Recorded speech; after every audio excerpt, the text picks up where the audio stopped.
En esta segunda parte del estudio estoy poniendo todavía las bases sobre las cuales vamos a edificar la enseñanza sobre la familia. Es importante aclarar las bases. ¿Por qué? Porque el mismo Señor Jesús nos enseñó a edificar sobre la roca, no sobre la arena.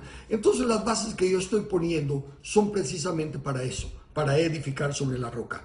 Quiero comenzar hablando acerca del diseño de Dios para la familia, para cada uno de los miembros de la familia.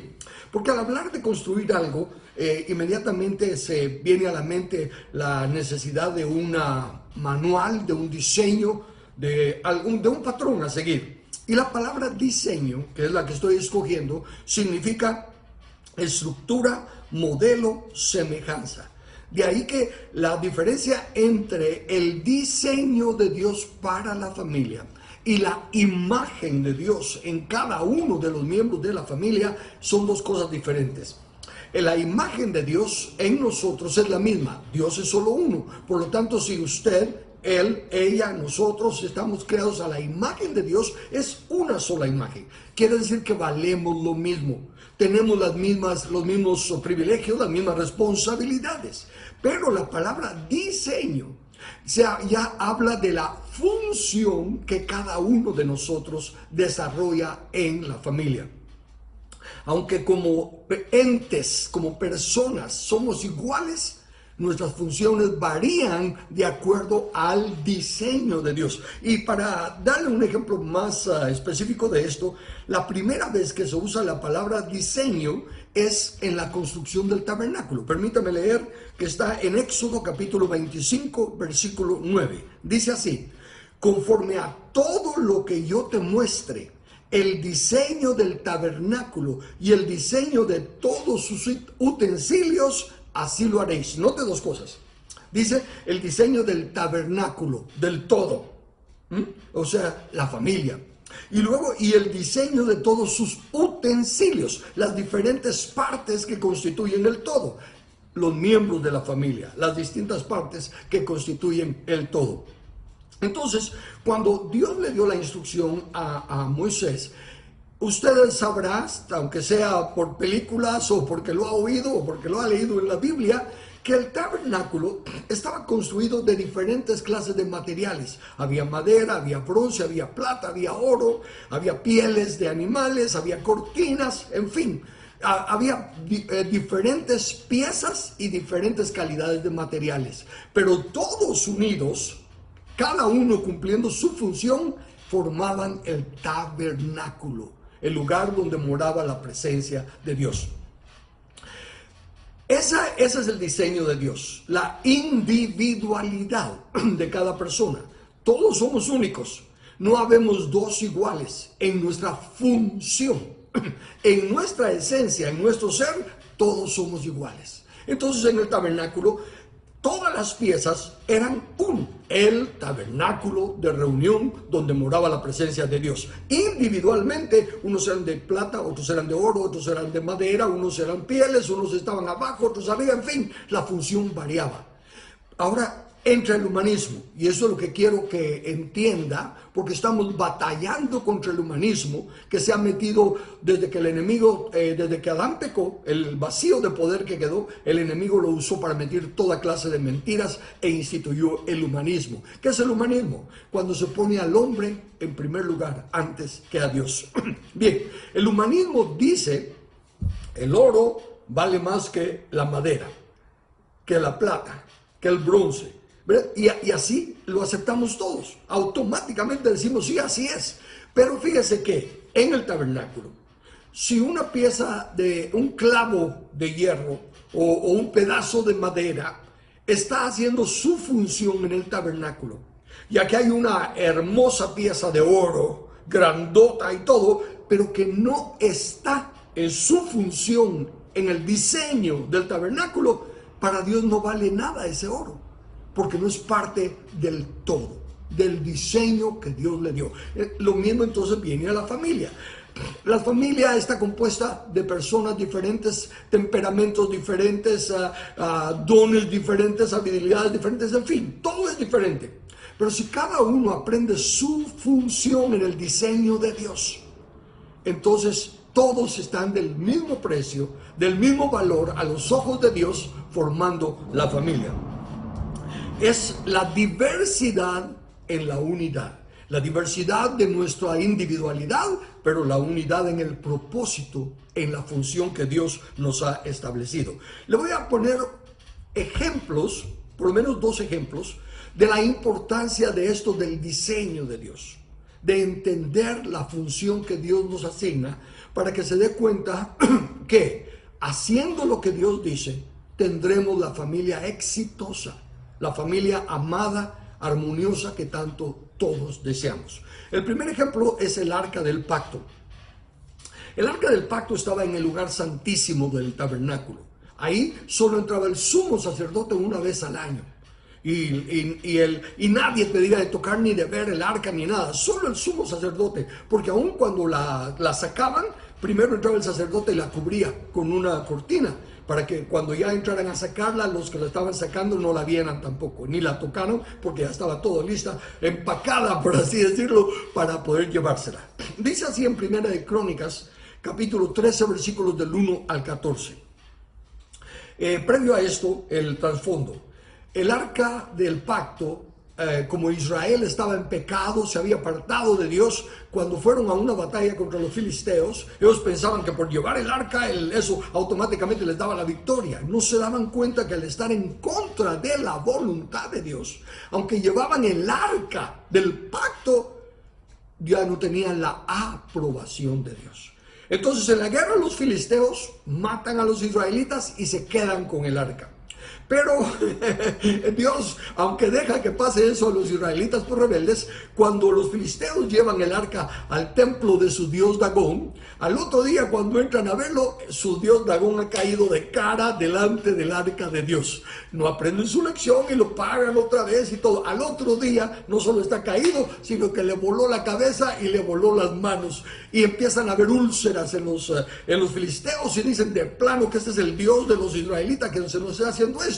Y tienen que regresar el arca, la ponen en una carreta nueva con bueyes que nunca habían sido usados en el trabajo, y mandan el arca de regreso a Israel, y ahí se queda el arca en ese lugar ya cuando entró a Israel, pero no está en el lugar donde debía estar, en el centro de Jerusalén, en donde David la quiere tener. Entonces David dice así en 1 Crónicas 13 del 1 al 14. Entonces David tomó consejo con los capitanes de millares y de centenas y con todos los jefes, y dijo David a toda la asamblea de Israel: si os parece bien y si es la voluntad de Dios, de Jehová nuestro Dios, traigamos el arca de nuestro Dios a nosotros. Y dijo toda la asamblea que se hiciese así, porque la cosa parecía bien a todo el pueblo. Y llevaron el arca de Dios a la casa de Abinadab en un carro nuevo, y Usa y Ahío guiaban el carro. Y David y todo Israel se regocijaban delante de Dios con todas sus fuerzas, con cánticos, arpas, salterios, tamboriles, címbalos y trompetas. Pero cuando llegaron a la era de Kidón, Usa extendió su mano al arca para sostenerla, porque los bueyes tropezaban, y el furor de Jehová se encendió contra Usa y lo hirió, porque había extendido su mano al arca, y murió ahí delante de Dios. Y David tuvo pesar, porque Jehová había quebrantado a Usa, por lo que llamó a aquel lugar Pérez Usa hasta hoy. Y David temió a Dios aquel día y dijo: ¿cómo he de traer a mi casa el arca de Dios? Y no trajo David el arca a su casa en la ciudad de David. Se da cuenta que cuando se lee toda la introducción de lo que hizo David, consultó con los generales y sus líderes, consultó con el pueblo, en fin, se preguntó: ¿es esto la voluntad de Dios? Y la respuesta era sí, sí a todo. Sí, es la voluntad de Dios que traigamos el arca a su respectivo lugar. Todo estaba bien, el gozo de traer el arca, el corazón de David y todo estaba bien. Pero de repente Usa toca el arca y muere. Y David tiene miedo. ¿Y todo por qué fue? Siguiendo la lectura, en Primera de Crónicas capítulo 15, versículos 11 al 13, dice así: y llamó David a los sacerdotes Sadoc y Abiatar, y a los levitas Uriel, Asaías, Joel, Semaías, Eliel y Aminadab, y les dijo: vosotros que sois los principales padres de las familias de los levitas, santificaos vosotros y vuestros hermanos, y pasad el arca de Jehová Dios de Israel al lugar que le he preparado. Escucha ahora lo que sigue: pues por no haberlo hecho así vosotros la primera vez, Jehová nuestro Dios nos quebrantó por cuanto no le buscamos según su ordenanza. En otras palabras, no seguimos el diseño de Dios. El diseño de Dios estaba desde que se estableció el tabernáculo, desde que Dios le dijo a Moisés cómo era el tabernáculo y qué tenía que hacer y todo. Y entre las instrucciones estaba que nadie debía de tocar el arca, nadie debía estar cerca del arca, y los levitas, que eran los encargados de llevarla sobre sus hombros, no en carreta de bueyes.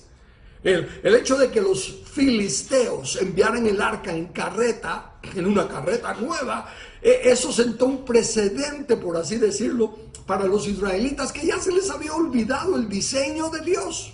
Y aunque seguían siendo personas como David, con corazón conforme a Dios, y personas que buscaron consejo y que estaban recontentos de traer el arca y todo lo lindo y lo bueno que tenían, olvidaron el diseño de Dios. Y trajeron el arca en una carreta, y Usa estuvo al tanto de ponerle la mano para que no se cayera. Y aunque todo era bueno y toda la gente era buena, no respetar el diseño de Dios causó la muerte de Usa y el espanto, el terror de David. Eso es la primera ilustración que le quiero traer en cuanto a la familia. La familia es el tabernáculo y cada uno de sus miembros son los utensilios, pero hay un proceso para establecer la familia. En el tabernáculo había un proceso para entrar al tabernáculo. Habían condiciones que llenar para entrar en el tabernáculo. Unos solo podían entrar al patio de afuera, otros podían entrar al lugar santo, pero solo el sumo sacerdote podía entrar una vez al año al lugar santísimo. Y estaba el lavacro, estaba el altar, estaba el candelabro, estaban varias cosas. Había un proceso. Y no respetar el proceso podía causar la muerte. De hecho, 2 sacerdotes que lo hacían todos los días y todas las semanas, un día se les ocurrió ofrecerle más incienso a Dios que el diseño que Él les había dado, y los 2 murieron. Sacerdotes que habían estado ministrando ya tiempo en el tabernáculo, pero se salieron del diseño de Dios y murieron. Bien, esa es la importancia del diseño del todo. Ahora le voy a poner otro ejemplo que para mostrarle, y ahora voy a usar a Moisés. En este caso fue David, para que fuera el varón conforme al corazón de Dios. Ahora le voy a ilustrar con Moisés, el dador de la ley, el personaje al que todos los escribas y fariseos y saduceos tenían en eminencia, ¿no? Al gran Moisés. Bueno, Moisés ha sacado al pueblo, el pueblo es cabeza dura, y Dios, por si no se había dado cuenta, se lo digo, y Dios le dijo a Moisés desde que salieron, cuando él subió al monte a recibir las tablas de la ley, Dios le dijo: apártate de ellos, los voy a destruir. Dios iba a destruir a Israel, pero Moisés le dijo no, y le empezó a interceder. 4 veces en la escritura encontramos que Dios le dijo a Moisés: hazte a un lado que voy a destruir a Israel, y las 4 veces Moisés se interpuso. Y como Dios ha delegado la autoridad a los hombres sobre la tierra, respetó la autoridad de Moisés. Pero aquí encontramos que ese Moisés, que los ha aguantado por tanto tiempo, llegan y le dicen: no tenemos agua para beber, nos sacaste de Egipto para matarnos de sed, este Dios nos sacó. En fin, siempre estaban reclamando. Y entonces Moisés va con Dios, y en Éxodo capítulo 17, versículos 3 al 8, pero solo le voy a leer el versículo 6, se narra cómo Dios va ante Moisés, Moisés va ante Dios a pedir ayuda, y le dice Dios en el versículo 6: he aquí que yo estaré delante de ti allí sobre la peña en Horeb, y golpearás la peña, y saldrán de ella aguas, y beberán y beberá el pueblo. Y Moisés lo hizo así en presencia de los ancianos de Israel. ¿Y qué pasó? Salió el agua, bebieron todos los del pueblo, bebieron los animales, en fin. No, fue una de las maravillas de Dios, una de las respuestas de Dios, que a pesar de la cabeza dura del pueblo y la crítica constante, lo hizo. Pero pasan mucho tiempo y vueltas que fallan en esto, que no guardan el pacto, y en otro lugar, después de saber cuánto tiempo, vuelven a tener sed y vuelven a decirle la misma queja. Dios nos sacó de Egipto para que muramos en el desierto de sed, etcétera, etcétera. Ya Moisés está chino, como decimos, ya está cansado de este pueblo y va con Dios otra vez. Y escuchen, esto es importante. Cuando uno está bajo tensión, cuando uno está bajo presión, cuesta prestarle atención a lo que está oyendo. Y es muy fácil confundirse. Moisés está cargado, va con Dios, y en Números 20, versículos del 2 al 13, toda la historia, pero yo le leo solo el versículo 8, donde le responde Dios a Moisés y le dice: toma la vara y reúne la congregación, tú y Aarón y tu hermano, y hablad a la peña a vista de ellos. Y ella dará su agua, y le sacarás aguas de la peña, y darás de beber a la congregación y a sus bestias. Ya Moisés, como le digo, está cansado. Ya la congregación lo tiene hasta el tope. Entonces dice Moisés en el versículo 11: entonces alzó Moisés su mano y golpeó la peña con su vara 2 veces, y salieron muchas aguas, y bebió la congregación y sus bestias. Ok. Pasó lo mismo que la primera vez. Dios volvió a hacer el milagro y volvió a salir agua de la roca. ¿Qué hubo de diferencia aquí? Bueno, seguimos leyendo, y en el versículo 12 Dios le dice a Moisés: y Jehová dijo a Moisés y a Aarón: por cuanto no creísteis en mí. Un momento. Moisés y Aarón son los que han estado oyendo a Dios desde Egipto, los que han ido contra Faraón, los que han estado en medio, los que han guiado al pueblo, y que no creen en Dios. Y si se le hubiera preguntado a Moisés y a Aarón: pero ¿cómo que no creemos en ti? Si hemos estado haciendo tu voluntad, hemos estado haciendo todo lo que dices. Viene, y por eso leamos lo que Dios dice y escuchemos a Dios. Por cuanto no creíste en mí para santificarme delante de los hijos de Israel, por tanto no meteréis a esta congregación en la tierra que les he dado. Ninguna de esa generación, ninguna persona de ellas entró en la tierra prometida. Y lo más triste del caso, Moisés tampoco. Pero ¿qué pecadote cometió Moisés? ¿Qué hizo de malo? Bueno, la primera vez Dios le dijo: golpea la roca. La segunda vez le dijo: háblale a la roca. Pero Moisés ya estaba, como les digo, bajo presión, enojado. Ya oyó, pero no le prestó atención a las palabras claras y específicas de Dios. Y como ya había un precedente de que había golpeado la roca y había salido agua, entonces fue e hizo como había hecho antes. Pero es que antes Dios le dijo que lo hiciera. El diseño de Dios era que le diera una vez a la piedra, pero ahora le dijo que le hablara. El diseño de Dios era otro, pero Moisés siguió con el antecedente que tenía y Dios bendijo. Esta es otra cosa importante. Dios bendijo y Dios sacó agua, pero la bendición de Dios no es sinónimo de la aprobación de Dios.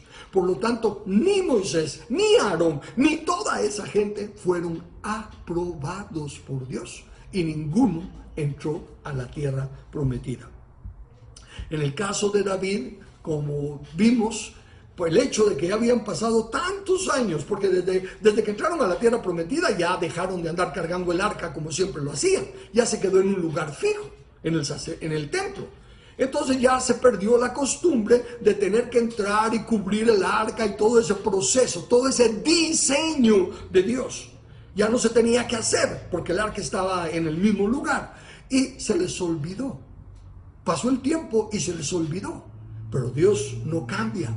Su diseño permanece para siempre y las consecuencias de violarlo van con él para siempre. Entonces, ¿qué pasó? El castigo sobre Usa, que tocó el arca, y todo lo demás que ya leímos. Y aquí con Moisés, ¿qué pasó? La misma historia. no escuchó la clara y explícita dirección de Dios en su diseño y por lo tanto murió. Se da cuenta de cómo estos grandes personajes, no solo por el hecho de ser grandes personajes y de haber sido usados tan poderosamente por Dios, automáticamente eran aprobados.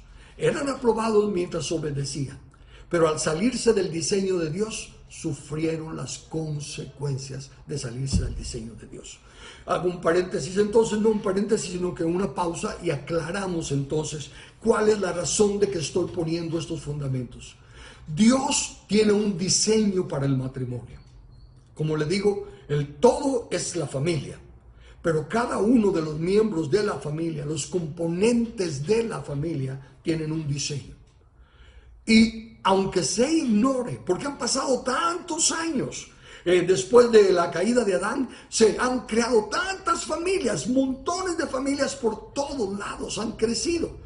Y se han formado las culturas debido a que Nabucodonosor se ha retado Nimrod ha retado a Dios y ha dicho que van a hacer una torre hasta el cielo, y entonces Dios los esparce, les confunde el idioma y salen todas las culturas, y de esa manera hay un montón de familias con esta cultura, esta con otra, diferentes culturas. Pero Dios solo tiene un diseño y Dios es el mismo y no cambia. Y cuando nosotros empecemos a leer, porque vamos a comenzar desde el principio, se va a dar cuenta del diseño de Dios para el matrimonio, mejor dicho, del diseño de Dios para cada uno de los miembros de la familia. Y no importa que las culturas estas tengan esta costumbre, y para ellos este es el matrimonio, esta es la forma de crear la familia y todo lo demás. Esta otra cultura tiene otro diseño y otras culturas y otras formas, todos lo tienen, pero Dios tiene uno solo. Y los que quieran tener la aprobación de Dios en su matrimonio tienen que seguir el diseño. La bendición la tienen todos. David fue bendito, Moisés fue bendito, pero no fue aprobado para entrar a la tierra prometida. Entonces no confunda la bendición de Dios con la aprobación de Dios. Todo el que se sale del diseño de Dios no es aprobado. ¿Se recuerda lo que le dije? Que una pieza de madera en el diseño de Dios vale para Dios mucho más que una pieza de oro fuera del diseño de Dios. Entonces, ¿pierde su valor el oro por estar fuera del tabernáculo? No. Sigue siendo mucho más valioso que la plata, que el cobre, que el hierro, que la madera para todo el mundo. Pero para Dios no cuenta, porque no está cumpliendo su diseño. Entonces, que las familias sean bendecidas no es garantía de que Dios las apruebe. Pueden ser de oro, pueden ser una familia exitosa, puede ser una familia ejemplar para mucha gente, como lo era Moisés. Pero si no está siguiendo el diseño de Dios, a los ojos de Dios, no cuenta, no es aprobado. Eso es lo terrible del diseño de Dios, pero lo glorioso de que está a nuestro alcance el conocer el diseño de Dios para tener un matrimonio, una familia aprobada por Dios. Entonces, dice en 2 de Timoteo capítulo 2, versículo 15, procura con diligencia presentarte a Dios aprobado. ¿Y cómo hace uno para presentarse a Dios aprobado? Dice, como obrero que no tiene de qué avergonzarse, que usa bien la palabra de verdad. Si dice que usa bien, implica que se puede usar mal. De hecho, hay muchos que la están usando mal. Están fuera totalmente del diseño de Dios para la familia, fuera del diseño de Dios para la iglesia, fuera del diseño de Dios para la política, fuera del diseño de Dios de todo. No usan bien la palabra de verdad, y algunos hasta la usan como fuente de ganancia, usan la piedad como fuente de ganancia.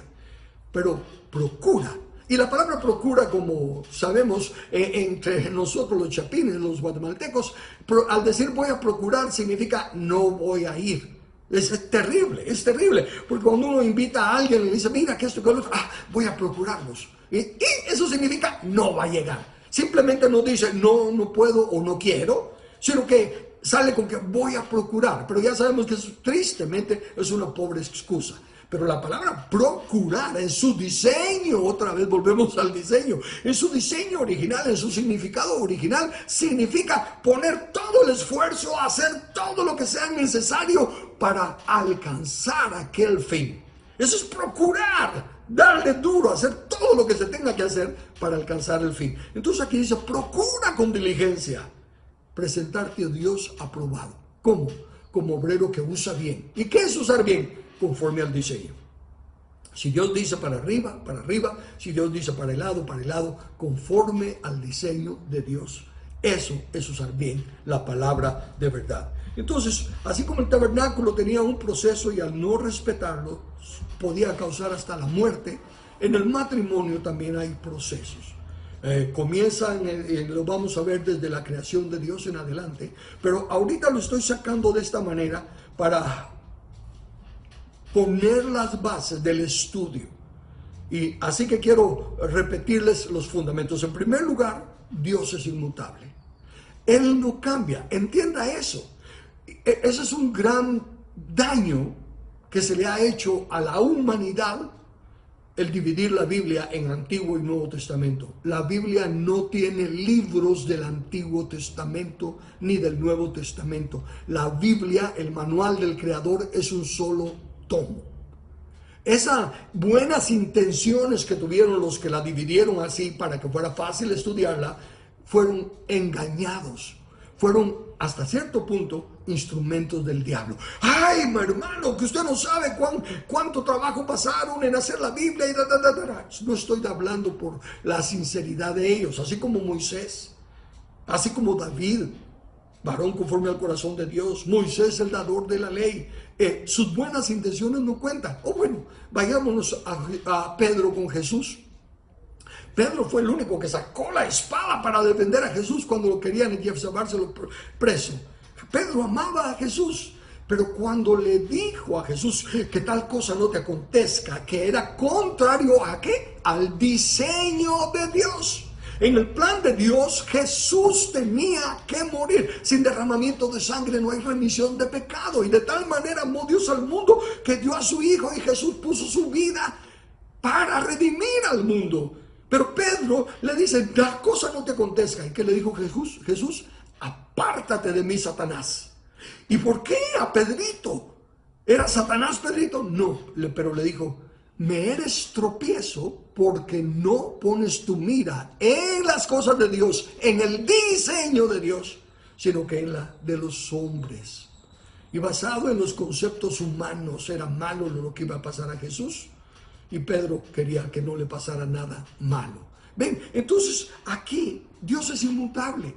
Y al haber dividido la Biblia en Antiguo Testamento y Nuevo Testamento, se fue contra el diseño de Dios de que es la suma de tu palabra la que es la verdad. Al partirla ya no es la suma de su palabra. Y entonces fueron instrumentos del diablo. ¿Por qué? Porque no siguieron el diseño de Dios, sino que pensando en ayudar, hacer al bien como Pedro, fueron instrumentos del enemigo para partir la palabra de Dios. Divide y vencerás. La astucia del enemigo. En segundo lugar, su plan, lo creamos o no, su diseño es para la eternidad. Dios no dijo, hagamos al hombre a nuestra imagen y semejanza y que dure un poco. No, Dios dijo, hagamos al hombre a nuestra imagen y semejanza y señoree y sojuzgue. La imagen y semejanza de Dios es para la eternidad. Esa es nuestra individualidad, o sea, nuestro ser, no nuestra función. Nuestras funciones van variando, como lo vamos a ver en el estudio de la familia, y lo cual es obvio con solo ver nuestra naturaleza. Pero la esencia, la imagen y semejanza de Dios es eterna. Por lo tanto, su diseño para las funciones en el matrimonio también es eterno. Note, por ejemplo, Eclesiastés capítulo 3, versículo 11. Dice, todo lo hizo hermoso en su tiempo. O sea que cuando ciertas cosas de Dios se hacen en el tiempo que Dios dice, son hermosas. Si se hacen en otro tiempo, como los ejemplos que ya puse, pueden ser fatales. Todo hermoso en su tiempo.